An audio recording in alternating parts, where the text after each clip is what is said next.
Sur ce plateau pour notre thématique, nous parlons du système éducatif guinéen avec cette inquiétude exprimée aussi bien par les autorités que par les parents d'élèves. Le niveau des apprenants dans notre pays s'abaisse. Les apprenants qui arrivent à l'université, les étudiants, ne maîtrisent pas souvent la conjugaison, encore moins la grammaire. Plusieurs raisons sont évoquées par les observateurs. Pour donc aborder cette thématique, Grand Angle a invité Ahmed Sekou Souma. Il est consultant sur des questions éducatives. Monsieur Souma, bonsoir et bienvenue. Bonsoir, monsieur David. Oui. Bonsoir, chers journalistes. Oui. Bonsoir. Merci de l'opportunité Oui. pour être sur ce tableau et parler avec vous le problème éducatif guinéen. D'accord. Je vous remercie. Merci beaucoup. Alors, la toute première question, l'inquiétude grandit. Lorsque vous observez le système éducatif guinéen aujourd'hui, vous qui êtes consultant sur des questions éducatives, quelle est l'analyse que vous faites? Quelle lecture faites-vous réellement? Le problème, ça se situe à quel niveau? Bon, je vous remercie. Je vais aller droit au but. Okay. C'est que le problème se situe à 3 niveaux. Okay. Si vous voulez, c'est comme votre émission Grand Angle. Oui. Il y a 3 angles dans l'éducation. Et il y a un côté, c'est les parents. Un côté, c'est l'école. Et le troisième côté, c'est l'État. Le plus petit angle, qui fait 30 degrés, appartient à la famille. Parce que les enfants viennent d'une famille. Oui. Le deuxième côté, qui fait 60 degrés, ça c'est l'école qui reçoit. Et l'État, qui est l'employeur, finalement. Qui fait 90 degrés. Qui fait 90 degrés. Okay. Donc, si vous voulez, d'ailleurs, la rectangularité du triangle est sur l'État. L'État, ok. Mais vous allez tout de suite la constater, lorsque les enfants viennent de la maison, l'éducation, c'est à la maison. L'éducation, c'est à la maison. Ouais. Parce que les parents, en venant avec les enfants à l'école, les enfants savent déjà leur dire bonjour papa, bonjour maman. Donc, ils commencent quelque chose avec les enfants pour les envoyer. L'école, à la différence de la famille, c'est un centre d'éducation et d'instruction. C'est-à-dire l'école complète l'éducation qui a été commencée à la maison et donne ce que les parents ne peuvent pas donner, c'est l'instruction. D'accord. Vous comprenez? Maintenant, si vous prenez le premier côté, aujourd'hui, nous avons vu que les parents, à un moment donné de la vie des enfants, démissionnent. Même pas par rapport à l'école, mais démissionnent de la vie de l'enfant. Vous n'êtes pas sans savoir qu'il y a ce qu'on appelle la psychologie de l'adolescence. À un âge donné, il y a des hormones qui viennent dans le sang des enfants. Chez les garçons, on appelle ça la testostérone, qui développe le caractère secondaire chez le garçon, c'est-à-dire qu'il le prédispose déjà à la procréation. Vous avez chez la fille la progestérone, qui développe également le caractère secondaire. Mais en ce moment, il y a des changements psychiques chez l'enfant, psychologiques. Le plus souvent, l'esprit qui vient à l'enfant, c'est de dire il ne faut plus accepter ce que les parents là te disent. Ce qu'ils t'interdisent là, c'est ce qui est bon pour toi.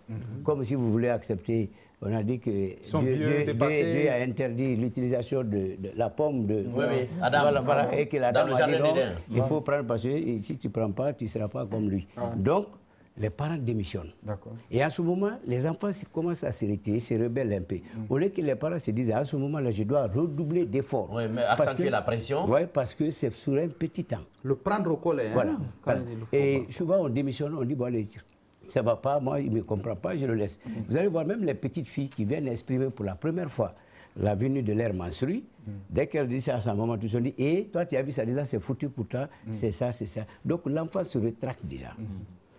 Du côté de l'école, pour aller un peu plus vite, ce qui est malheureux, aujourd'hui, avec l'avènement comment on appelle ça, le deuxième régime après Sékou Touré, Lansana Conté, qui a dit liberté, mais on n'a pas su libérer ce qu'il faut libérer.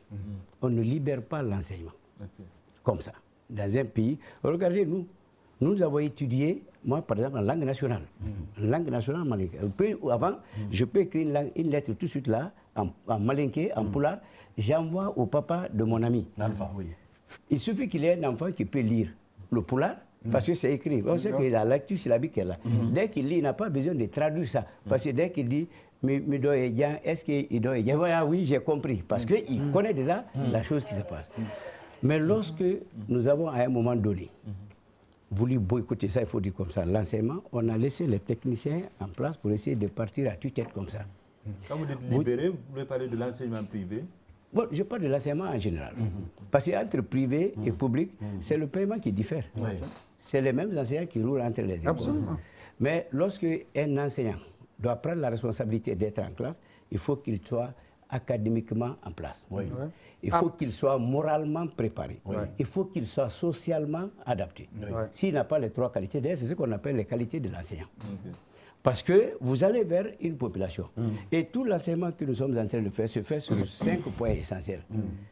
C'est qui évaluer, parce que c'est une évaluation. Quoi évaluer, quand évaluer, comment évaluer et pourquoi évaluer. Le pourquoi, c'est pour prendre une décision pour savoir que lui, il passe, il ne passe pas. Mais lorsqu'à un moment donné, on a dit, bon, les enfants qui ont raté le brevet, il faut aller les envoyer faire une formation de 6 mois. Rapide, après, on les met dans... Ils vont dire quoi? Moi, je me pose la question. Pourtant, on a des institutions, telles que l'ENI, École nationale des instituteurs. Il y a aussi l'ISEG, vous comprenez, qui forment. Mais vous voyez aujourd'hui les gens finir, ils viennent à l'école pour dire, ah bon, en attendant de trouver un emploi, je vais enseigner. Je suis professeur de français, j'ai fait droit, je viens enseigner, comment on appelle ça là, histoire, géographie, parce que je fais comme ça. Et les gens qui ont l'argent ouvrent l'école comme ils veulent. C'est ça le problème fondamental. Mais le problème à ce niveau, M. Souma, là d'abord, l'ENI aujourd'hui, l'ENI ne forme pas bien, ceux qui sortent, il faut aussi qu'il y ait une remise à niveau. Mais même si toutefois ce sont ceux qui ont l'argent qui arrivent à ouvrir les écoles, aujourd'hui les écoles privées donnent mieux que les écoles publiques. Oui, mais voilà, par preuve, tous les 10 premiers sortent des écoles privées. Parfois il y a des cas particuliers. Là, c'est discutable. Nous, par exemple, ce sont des cas isolés. Si vous prenez le cas spécial de Billy École, nous avons pris la disposition de remplacer les parents. Carrément, parce qu'on a vu la démission. Et quand vous allez même maintenant là, vous trouvez, quand les enfants viennent le matin, ils ont le minimum, ils sont à l'école jusqu'à la fin. Et même les résultats des enfants, les parents ne viennent pas retirer dans les écoles. Nous, on a créé une plateforme où tu peux aller cliquer, tu verras les résultats. Il suffit seulement que tu aies le numéro matricule de ton enfant, tu tapes tout de suite là, tu verras son bulletin, tout. Tu vas toi-même tirer pour donner. Maintenant, vous allez voir, du côté de ces enseignants-là, comme vous l'avez dit, parler de problèmes d'éducation, de formation. Si le formateur n'est pas formé, je vous ai dit académiquement, parce que pour faire comprendre un enfant, il faut avoir utilisé plusieurs mots pour expliquer une seule phrase. Mais si toi-même tu es limité, tu ne peux pas. La moralisation. Aujourd'hui, vous voyez des enseignants venir dans des tenues trop recherchées. Chacun pense que c'est... Maintenant, on transporte la rue à l'école pour venir séduire, envoyer des choses comme ça. Il n'y a pas de suivi. Donc, quelque part, on vient à l'école pour ne pas communiquer ce qu'on a comme savoir, mais c'est de savoir, est-ce qu'on me voit? Est-ce que c'est moi ça? Finalement, un enseignant vient avec un objectif. Il y a ce qu'on appelle les objectifs généraux et spécifiques.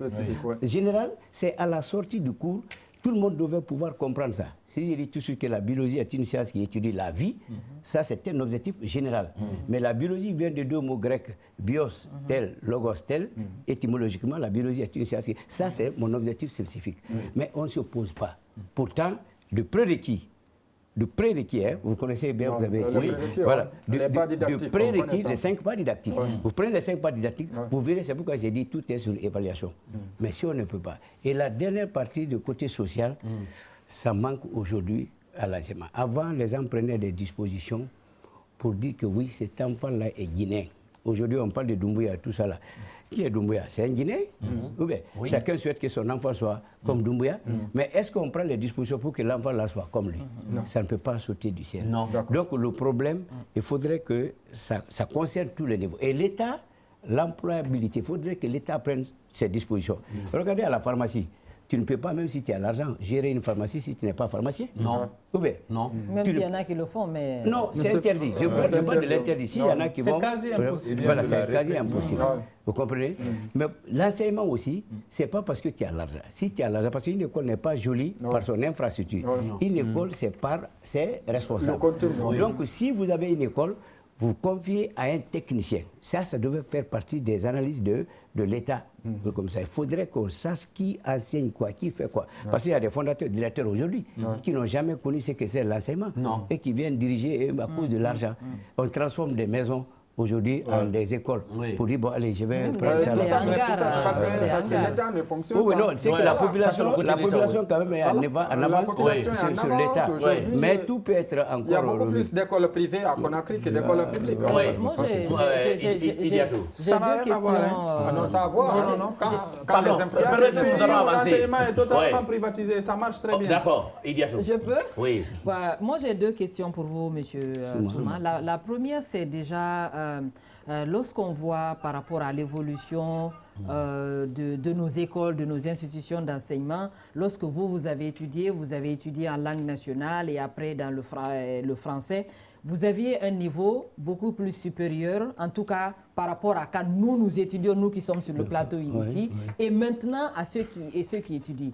Pour vous, à quel niveau se situe malheureusement cette baisse vraiment fracassante, ou j'ai envie de dire en tout cas remarquable dans le mauvais sens du niveau de l'enseignement en Guinée? Et vous avez parlé du social aussi, c'est vrai que les parents ont pratiquement démissionné, mais est-ce qu'il ne faudrait pas aller dans le sens de sensibiliser ces parents, parce que quoi que vous fassiez, vous ne pouvez pas les remplacer comme cela se doit. Moi, je salue que ce soit une idée qui vient maintenant d'arriver, parce qu'on est en train d'enseigner la langue nationale.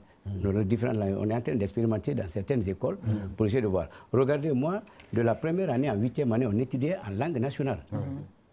On avait une matière qu'on appelle français. C'est quand le professeur de français là vient parfois, c'est que vous avez étudié en langue nationale dans les autres matières et te dit ça à d'autres. Par exemple, je prends la physique. En physique, on dit qu'un vecteur est un segment de droite orienté. Ou bien, ce n'est pas sa définition. Moi, je n'ai jamais compris la physique. Voilà, d'accord. Mais nous, on nous a dit, à Maleki, à Daboula, là-bas, on dit « Guida et Printina qui rendent Bali Filali ». Ça, c'est parce que c'est les Malinké. Les autres aussi vont le faire. Mais lorsque le formateur n'est pas formé, c'est bon. Regardez, c'est un gros problème. Nous, on avait seulement la matière française.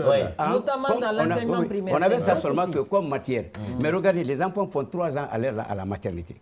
À la maternelle, le préscolaire. Après, ils viennent faire 6 ans. Après, ils viennent faire. Voilà, si vous prenez garderie, ça fait 4 ans. Ça fait 4 ans. Vous ajoutez à ces 4 ans-là les 6 années de l'école primaire, ça fait 10 ans. Les enfants étudient 10 ans en français. En 7e année, ils ne peuvent ni écrire ni parler. Oui, correctement. C'est bizarre. C'est ce qui est extraordinaire. Mais pourquoi cela arrive? L'écrit, c'est autre chose. C'est une catastrophe. Parce qu'il n'y a aucune base réelle de recrutement des enseignants par rapport à ça. Nous sommes en train de partir comme ça. Est-ce que c'est le recrutement ou bien c'est une logique qui est là? C'est le recrutement. Pourquoi j'ai dit c'est le recrutement? La formation des enseignants, pourquoi je le dis aussi. Parce qu'aujourd'hui, si vous prenez les programmes ne définissent pas clairement ce qu'on doit enseigner, par exemple, au niveau des CP, des CE, des CM, etc. Non, les programmes sont clairs. Ça ne définit pas clairement. Si vous prenez la première année et la deuxième année, approximativement, c'est le même programme qui est enseigné.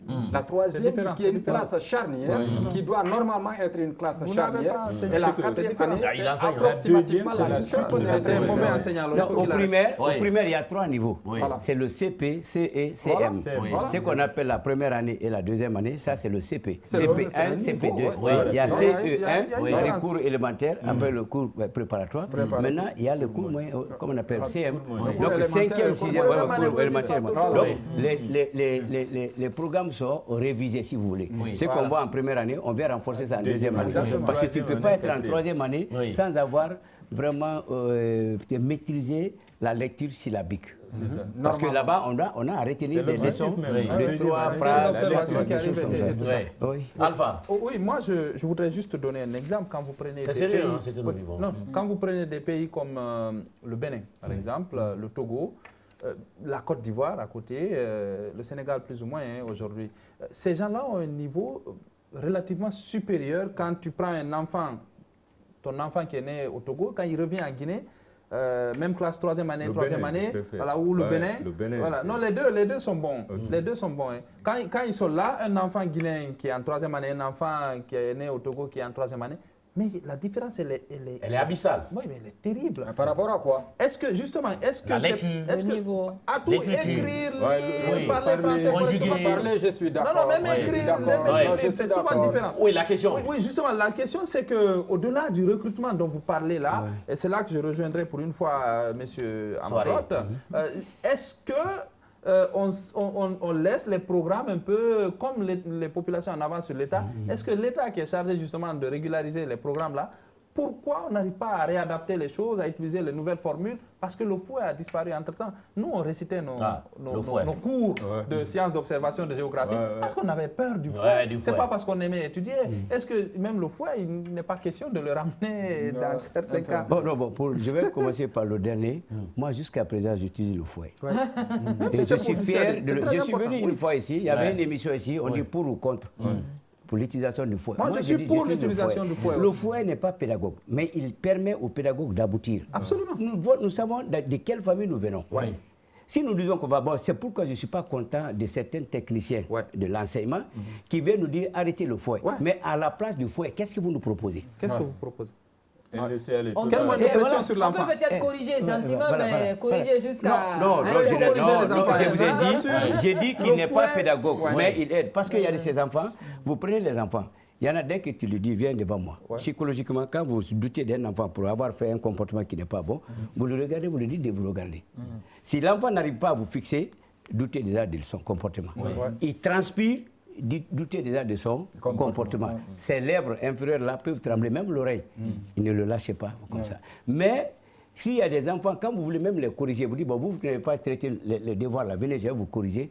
Vous verrez des enfants qui disent, monsieur, moi, frappez-moi, je vais partir. Donc lui, le fouet n'est pas indiqué pour lui. Oui. Mais celui qui a peur du fouet, tu peux dire, bon, tu as vu ça, je vais te frapper aujourd'hui, tu vas regretter pourquoi tu es au monde. Mais il ne le frappe plus. Le fait de l'avoir dit ça, il tremble déjà. Donc, tu as atteint ton objectif. Donc, mais quand on vient dire, bon, évidemment, les gens ne sont pas techniques. Il faudrait que l'on mette les techniciens. Encore une fois, la question des formateurs. Parce que quand il n'est pas formé, je suis allé inspecter un professeur de biologie qui a dit à un élève que l'oiseau a 2 types de plumes. 2 types de plumes, alors qu'il y a 3. S'il y a une différence entre l'homme et l'oiseau, le corps oiseau, c'est parce qu'il y a les duvets chez ces oiseaux-là. C'est ce qui maintient la température des oiseaux à 42 degrés. Nous sommes à 37 degrés. Mais si toi tu dis qu'il y a les pennes et les tectrices, tu n'as pas parlé des duvets. Tu as trompé l'enfant là, oui ou non? Pourtant, quand moi je vais à la maison, mon maître me dit 2 plus 2 égale 5. Je vais à la maison, mon papa me dit, oui, 2 plus 2 c'est combien? J'ai dit 5. Mon papa dit c'est faux. 2 plus 2, c'est 4. À qui je vais avoir confiance? C'est le maître. Ah, le maître. Parce que c'est que le maître dit. Regardez les enfants de la maternelle, quand ils sont fâchés, vous prenez tout de suite là un enfant de la maternelle qui vous isole, parce qu'il ne veut pas être avec vous. Prenez une chanson. Mon ballon, il est quand je vais t'attendre. Dès que tu dis ça, il va venir te taper. Parce qu'il va dire non, ça ce n'est pas de toi, ça a été donné par mon formateur. Donc comme toi tu ne m'aimes pas, ne chante pas. Et quand il s'arrête, dans leur système de compte, quand il s'arrête à 50, tu veux qu'il dise 51, il va te dire non, on n'a pas vu ça encore. On peut compter jusqu'à 50 parce que c'est qu'il avait à l'époque. C'est une façon de dire que les enseignants ont vraiment le plus grand rôle à jouer dans la formation, si vous voulez, dans l'enseignement. Mais de l'autre côté, est-ce que le système éducatif n'est pas aussi victime de ces grèves à répétition, le fait qu'on ne respecte pas le calendrier scolaire? Souvent on bâcle, on organise les examens avant même la fin de 9 mois. Souvent on fait face à des grèves à répétition, l'année est bâclée. Est-ce que ça aussi, ça ne joue pas sur la formation des enfants? Oui, ce qui joue par rapport au calendrier scolaire, il y a un problème. Parce que si vous remarquez à l'air là, jusqu'au mois de décembre, il pleut. Sinon, on devrait venir au mois de septembre. Et actuellement, en septembre, c'est la grande pluie encore. Sinon, c'est ce qui a joué. Le réchauffement climatique a joué un peu sur le calendrier scolaire. Mais, comme vous l'avez dit, on donne trop de temps aux enfants. Vous regardez, hein, on dit congé de Pâques. Le congé est fini la fois dernière. Mais est-ce que Pâques est arrivé? Non. Le congé de Pâques suit Pâques. Absolument. Parce qu'on dit, bon, allez. Bon, moi, j'ai interpellé un acteur, un cadre du ministère. Il m'a fait comprendre que les congés ne sont pas faits pour que les congés sont faits après chaque trimestre. Il y a un congé. Dès qu'on termine le trimestre, on donne... Dans ce cas, on enlève l'appellation congé des Pâques, là, non? Donc, c'est pas ça pour... Parce qu'au primaire, vous allez voir tout de suite là, mais si on tenait seulement compte que de cela, et c'est que c'est au secondaire, il y a 2 semestres. Et on laisse tout le monde à la fois. Si on disait que c'est les enfants de l'école primaire qui doivent aller en congé de Pâques, on allait maintenir ceux qui sont au secondaire. Normalement. Le premier et le deuxième cycle du secondaire. Mais c'est tout le monde qui va à la fois. Et vous avez vu, mais regardez la semaine surpassée là, lorsque la fête a lieu le samedi, dimanche, on a dit bon, lundi férié. Comme les enfants savaient que le vendredi déjà c'était le départ, ils ne sont pas venus à l'école. Non, les enfants sont venus, les enseignants n'étaient pas là. Moi, j'ai envoyé mon enfant à l'école. Non, chez nous, à Billy, alors, moi, j'ai une question avant les téléspectateurs. Il y a beaucoup de messages qui sont là. Alors, mais vous préférez vos questions aux questions des téléspectateurs. Posez les questions des téléspectateurs. La question aujourd'hui, est-ce que nous ne sommes pas en déphasage? C'est-à-dire le programme qu'on est en train de donner aujourd'hui, est-ce que ce n'est pas un programme obsolète? Si vous prenez le programme d'histoire jusqu'à présent, on enseigne la révolution bolchevique, on enseigne la révolution... La conférence de Berlin. La conférence de Berlin, la révolution des... Samori était vivant. Avec tout ça, l'ouverture, on enseigne comment les pyramides, les dieux de l'Égypte qui n'ont rien à voir avec le développement de notre pays. Bon, moi d'abord, par rapport à ça, je me suis braqué contre le fait qu'on a dit que les enfants ne doivent faire maintenant les examens, par exemple si vous prenez le bac, que dans les matières de spécialité. Nous, on a étudié dans toutes les matières. Et c'est fondamental, par exemple, un enfant de la terminale ne peut pas rater le programme de les deux guerres mondiales. Il faut qu'on les explique, c'est fondamental. Parce qu'il y a ce qu'on appelle la culture générale. La culture générale, par définition, c'est ce qu'on retient après avoir tout oublié. Maintenant, si tu n'as pas de culture générale, tu rates ta fonction. Mais c'est fini. Donc moi, je dis quelque part, les deux guerres, il suffit seulement qu'on resserre les rangs, qu'on essaie de ne pas copier complètement les autres. Mais c'est de s'asseoir, et puis prendre ce qui est essentiel, laisser ce qui n'est pas, compte tenu du fait qu'il n'y a pas assez de temps maintenant pour l'année, le calendrier scolaire. D'accord. Oui, les téléspectateurs très rapidement. Bonsoir, je vous informe que l'activité n'a pas démarré à Ratoma ce matin. Il y a eu un problème technique. Envoyé des reporters pour mieux comprendre la réalité. Je vous félicite. Vous touchez le fond du problème, M. Bomboli. Donc, les reporters doivent aller. Aujourd'hui, le problème de l'école se situe exactement à 3 niveaux. Mais une grande partie des parents, car aujourd'hui, un élève de la 3e année a déjà un téléphone où tout est permis. Alors, quel sera le niveau de cet élève? Salut, merci à vous, M. Souma. Bonsoir à mes grands, je vous suis depuis Débélin, précisément à Kindia. Je salue l'idée de ce monsieur, mais faites-lui comprendre que les écoles privées sont très, très, très importantes en République de Guinée. Je félicite vraiment votre invité qui a un niveau de taille. Merci à lui, Elhaj Sekou. Papa, merci à vous. Merci. On va prendre le dernier là parce qu'il y a aussi une dizaine. Depuis 1986, l'enseignement en Guinée est détruit par le programme de la France. Nous sommes responsables. Ouais. Voilà ce qu'on pouvait dire. Attrapez le mot. Est-ce que la pléthore aussi, M. Souma, n'est pas une des raisons de la mauvaise formation de nos enfants? Quand vous allez dans les écoles publiques, notamment à Conakry, vous trouvez des fois 150, 200. Il y a des élèves même qui suivent. Ça, c'est révolu. Ça, c'est révolu. Il faut saluer, comment on appelle ça, les nouvelles dispositions qui ont été prises, qui aujourd'hui décantent. Moi, j'ai enseigné en 1993, quand je suis allé au lycée Ahmed Sékou Touré, qu'on appelle le lycée aviation. On m'a présenté 183 élèves. Tout le monde ne pouvait même pas être en classe. Il y en a qui s'arrêtent dehors pour suivre le cours. Vous avez vu, non? Bon, mais aujourd'hui, il faut le reconnaître. Le ratio est là. Franchement, dans une classe, quand vous venez, vous trouverez peut-être 40, 50, 20, vraiment raisonnable. Parce qu'il faut que l'effectif permette à l'enseignant aussi d'évaluer. Le cours finit par une évaluation. D'accord. Idrissa Cissé, depuis Tunis, nous suit. Le problème du système éducatif, c'est et nous suit sur Facebook. Il faut saluer quand même le courage de ce matin. Merci à vous, Idrissa Cissé. Profitez-en pour saluer quand même le service web qui se plaint souvent de ne pas être salué. Et c'est ce qui fait qu'il nous coûte de temps en temps. Merci. Sidiki Silla, qui désormais prend l'engagement, je prends l'engagement à son nom. Il va retransmettre Grand Angle sur la page officielle de la RTG, la page Facebook, pour tous les numéros. D'accord. YouTube, la chaîne YouTube aussi. Petit coucou, Idrissa Cissé. Voilà donc ce qu'on pouvait dire. Une question? Oui. Ok, la dernière peut-être avant la rubrique. Oui, la dernière rapidement. Donc, coucou à Idrissa Cissé à Tunis, meilleure santé.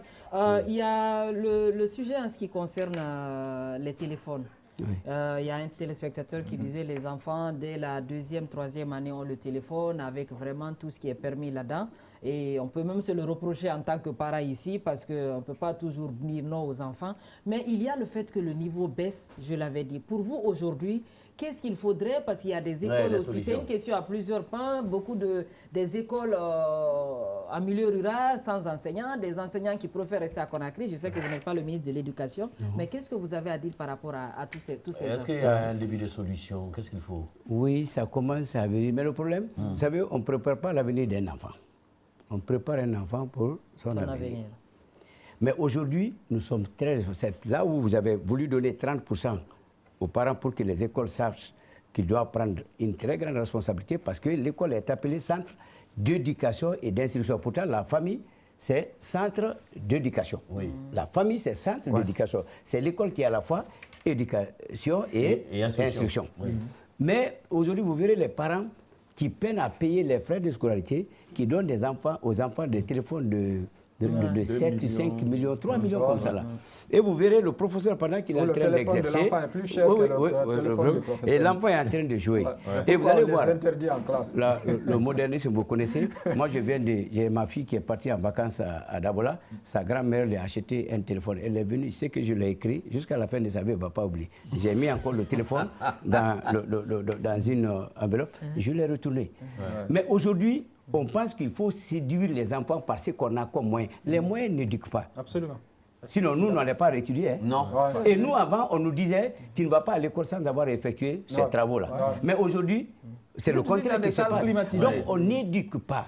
Et on veut laisser. Et dans ces téléphones-là, vous connaissez mieux que moi, il y a tout dans le téléphone. D'accord. Voilà. Donc, moi, je crois que... On me fait si qu'on on a 52, il faut pas qu'on vous embrouille là-bas. Aussi, une dernière question peut-être. Sur le système français, guinéen, aujourd'hui, il y a une sorte d'arnaque. Il y a certaines écoles privées qui disent proposer le système français. Comment vous voyez tout ça? Et souvent, c'est plus cher. Je ne suis pas d'accord. On ne va pas loin. La Guinée n'est pas la France. Les réalités sont différentes. C'est différent. Même l'éducation qui est là-bas, ici, c'est différent. Le blanc a tout ce qu'il faut pour éduquer son enfant. C'est pourquoi j'ai parlé tout cela du maintien du fouet à côté. Est-ce que vous comprenez? Ça, je suis d'accord. Parce que le fouet remplace les moyens. Est-ce que vous comprenez? Quand vous allez tout de suite à un enfant, vous dites, il va quelque part, il veut manger. Tu dis, si tu manges, je vais te frapper, tu vas voir. Même s'il a faim, tu vas dire, viens manger. Il va dire, non. Moi, ma soeur mangeait chez une femme là. Ma maman a tout fait. Après, ma maman est allée lui dire, la vieille, elle est une sorcière. Maintenant, ma soeur est allée, elle a dit, bon, viens manger. Elle dit, non, je ne mange pas. Il fait comme ça. On dit, mais viens manger. Il dit, non. Il dit, ma maman m'a dit que si je mange chez toi, tu vas me manger la nuit. Parce que les enfants, ils reproduisent. Voilà, et ce qu'il a dit, et c'est vrai. Maintenant, la femme là était entretenue par ma maman. Elle a pris ses bagages, tout ce que ma maman lui a donné pour venir tomber sur les pieds de ma maman. Tu fais semblant de m'aimer, tu ne m'aimes pas. Tu dis que je suis une sorcière. Si on n'éduque pas les enfants, si tu fais rire ton enfant aujourd'hui, demain, il te fera pleurer. Il te fera pleurer. Si tu fais le contraire, il fera le contraire. C'est vrai. Voilà donc ce qu'on pouvait dire. On met la pression qu'on est déjà à pile. À la fin de l'émission, peut-être on va prendre deux ça se dit. Très rapidement, oui. Mais souvent, on a une rubrique qu'on appelle ça se dit. Vous suivez bien l'émission souvent. Je vous félicite souvent. Oui. Et vous lisez, mais parfois, je dis c'est vraiment, je vous félicite. J'ai envoyé un dernier message que vous n'avez pas lu, vous comparant aujourd'hui, parce qu'il faut le dire une chose. On était habitué, par exemple, aux grandes gueules, aux grandes gueules de la... Mais c'est grâce à vous, je le dis bien comme ça. Vous savez, grâce à Dieu, non? Mais moi, je dis grâce à vous, aujourd'hui, on est en train de se renseigner sans se plaindre de quoi que ce soit. Parce que vos débats sont vraiment à la hausse. Non, c'est très constructif. Et respectueux. Voilà. Quand j'ai vu les deux dames, la dame qui est venue de l'Europe, là, avec un monsieur... Avec un artiste. Ces jours-là, j'étais très content de vous. Il y avait une dame là qui passe souvent à l'RTG dans les shows. Elle était là ces jours-là. Et je vous ai félicité tous. Donc, tous mes encouragements. Voilà, donc, ça on a compris le message, messieurs. Ça n'est fini, on ne met pas beaucoup de pression.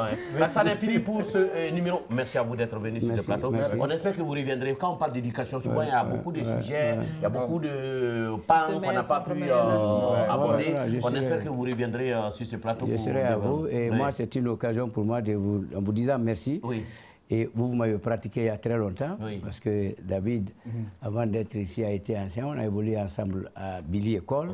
Monsieur Camara, qui est aujourd'hui à la télévision, Fodé Camara. J'ai été leur principal.